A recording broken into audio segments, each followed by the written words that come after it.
Welcome back everyone, thanks for tuning in to a brand new video review, and this is actually my very first review at my new place.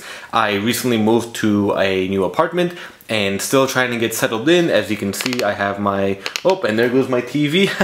So I kind of don't really have a review space anymore as I used to, and that's kind of one reason why I haven't been doing any reviews lately. I've been so busy with school and work and just life in general, I haven't had much time anyway, but I just got this brand new Sideshow Collectibles Obi-Wan Kenobi Mythos 6-scale figure in today, and I figured why not, let's try to do a review. I will do my best with the lighting and the background situation. I went ahead and tried to do the Obi-Wan or the Kenobi wallpaper from the book as the background on the TV, but you can't really see it anyway. So as you can see, the beautiful packaging, as always from Sideshow Collectibles, has the art in the front. We see the front of the 6-scale figure. Turning it around to the side, it's a blank side, and another angle of Obi-Wan as well. And that's about it. Let's get the shoebox cover off. And here we have some more beautiful art or photos of the figure. And the packaging is actually pretty cool once the shoebox cover comes off. It's a kind of a close-up on the side here, another image on the back, and another side here.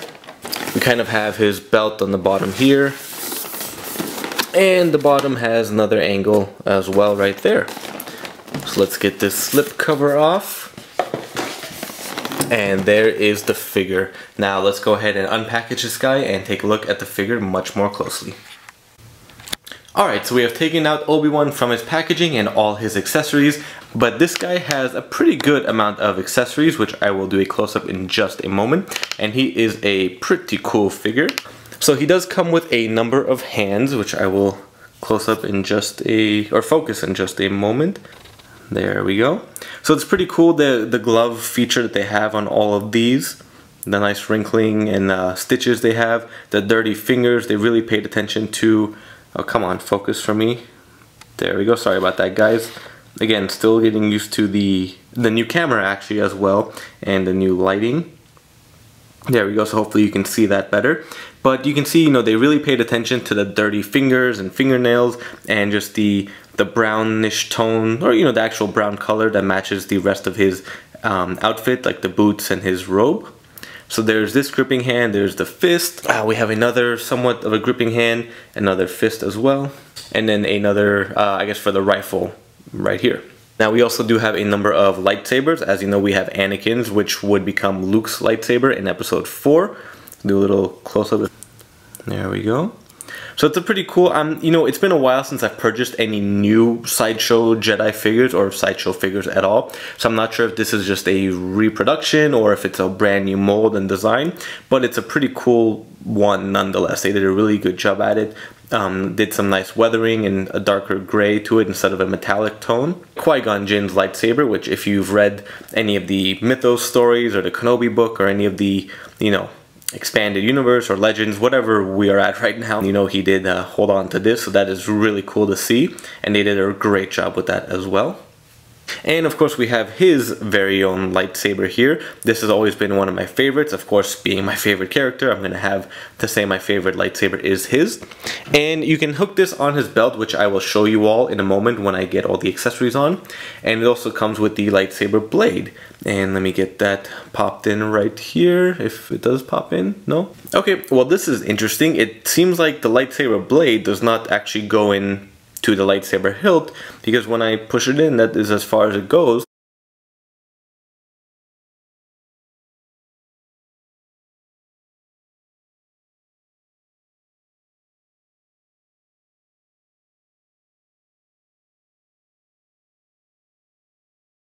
And this is actually a really cool blade too. It's a little bit thicker and heavier. Of course we have the bow because of the molding process, but it's a nice dark blue.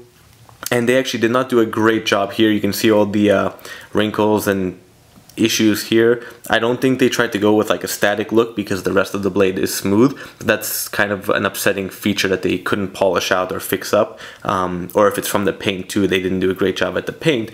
But the hilt itself and every other part has great paint.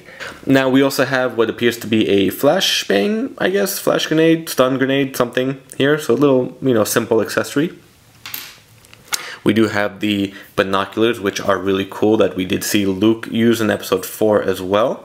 So a really cool design, pretty simple, nice little weathering, a beige color there, and nice attention to detail on the inside.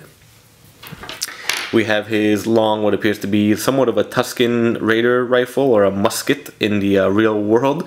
And this is a pretty cool design too. We have the nice bands around the hilt, and it has a really nice wood feel to it. It actually does almost feel like wood, and the paint is amazing on that.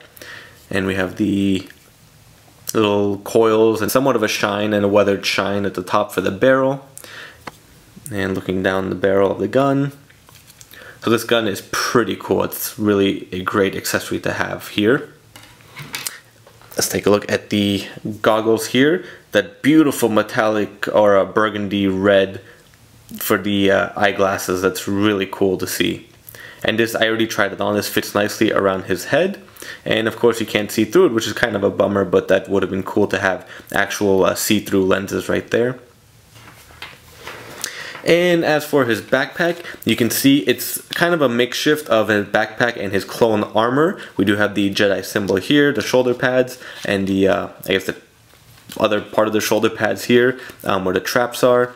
We have the straps, and everything is a nice leathery look to it. The sleeping bag or blanket here, and that's a really soft cloth too. I don't think or at least I don't have a figure that has a cloth like this for an accessory.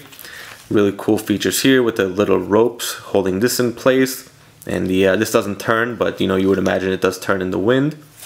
And some more what appears to be Tusken weapons here that we have seen in the movies used. A few belts, some rope, and this is like actual rope, and this is just really cool with all the pouches. And oh look, we have a grappling hook too. Now that's something I didn't notice before.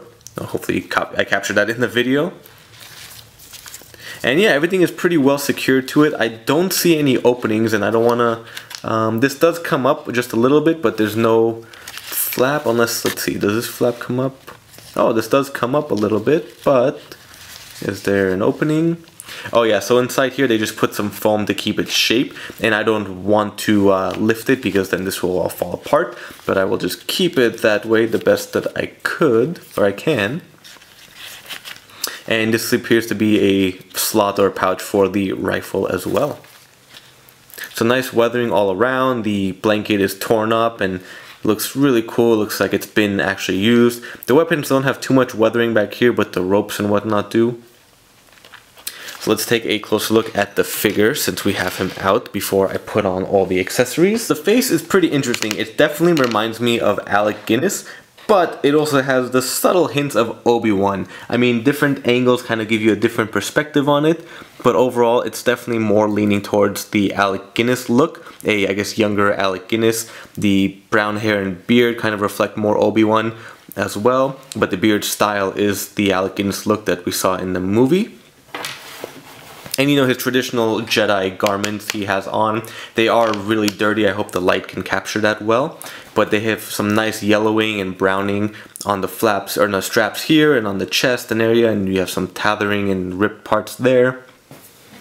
And let me get this guy off. And actually, before I forget too, it seems, and again, I haven't had a Sideshow figure for a while, so this is new to me. The base looks pretty brand new, and this stand is somewhat easier to take in and out, so it's a round feature there, and this just goes in and out as well, and you can just pop that back in, and voila, and we have the Star Wars logo on the bottom. And yeah, this can be turned too to make it easier to, you know, pose certain ways.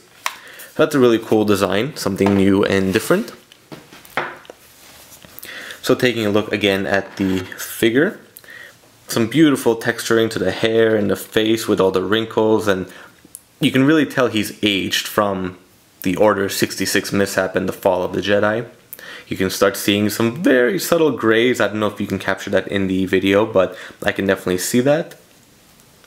The paint seems a bit interesting because this ear is pretty dark compared to the other, well, the other ear is too, but the rest of the face isn't as dark, so paint could have been a little bit better. The hair is looking great. You can see how tethered and ripped up the robe is, and even at the bottom here you can really see how much he has gone through with the holes and some black smudges from blasters. You can still see some dirt and dirtiness to the back of his clothing and on his pants. The boots don't have too much weathering, but they are a really cool design. They have the nice leather look and feel to them. We'll get into the movements and articulation in just a moment. He has a leather belt with some hooks and pouches. There's one pouch here, a longer one here. I don't think this, oh yeah, that does open. So I'm not quite sure what goes in here if there's nothing already. Let's see what is in here. Nope, nothing. Yeah, so I'm sure there's something that does go in there. No pouches in the back, and like I said, one for the lightsaber or another lightsaber or the grenade, however you want to display it. Now for the articulation, the head swivels nicely and looks down, and not too much up and down, but just slightly. It goes all the way around. We've got the shoulders, a little bit tight going forward, but it actually doesn't go all the way up either. I got the, do we have a twist in the elbow? Let's see here. Nope, does not look like a twist, just a bend in the elbow. The hands go forward, back, and do twist. Let's see, no, very subtle upper chest, is it? Is that what I'm doing? Or maybe it's just me moving it? No, I don't think so. The upper thighs, in and out, and twist. You got the knee, upper knee, just a single knee joint it seems like. I don't think there's anything else. Nothing twist here, and then the ankles do pivot and move back and forth. Let me get some of these accessories on the figure so you can have a look at him. Oh, and the hood, of course, comes on his face, but you know, you have to play around with it. After a little bit of configuring and playing around, I have most of the accessories on Obi-Wan. I was able to attach the lightsaber to his front clip. I just kind of have the gun resting on this hand because I didn't attach the gripping hand for it, so I just have it resting against his foot at the bottom. I have the binoculars wrapped around his neck and kind of attached to his other hand, so it's actually kind of cool that that hand can somewhat grip the binoculars. I have his goggles on as well. They are kind of loose. I'll give a close-up.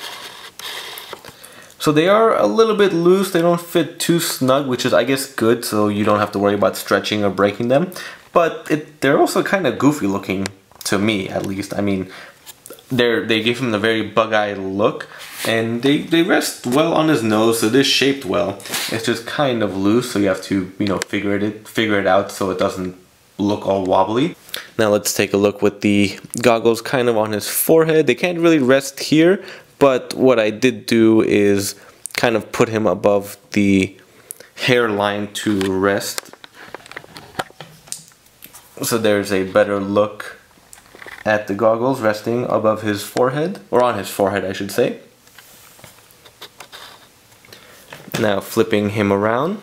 Oh, and I also actually attached the grenade, if you can see it back there, yeah. Now the shoulder straps for the backpack weren't too hard to attach. I was just being very careful because I know I had a figure a while ago that had something similar, and the straps were just stretching and breaking and the arms were falling off, but this wasn't too bad. So hopefully it is, you know, a well balanced figure for everyone that does receive it, and it's not too hard to attach that. But it does rest nicely. You know, I didn't do it too well or too perfectly, but I'm sure you can get these straps more on his shoulders. And there you have it, folks, a look at the 6 scale Obi-Wan Mythos figure. I hope that wasn't too quick of a review, and I hope I did the best I could, and hope you enjoy it as well. If you have any questions or comments, feel free to leave them below. Thank you for watching, and stay tuned for more content.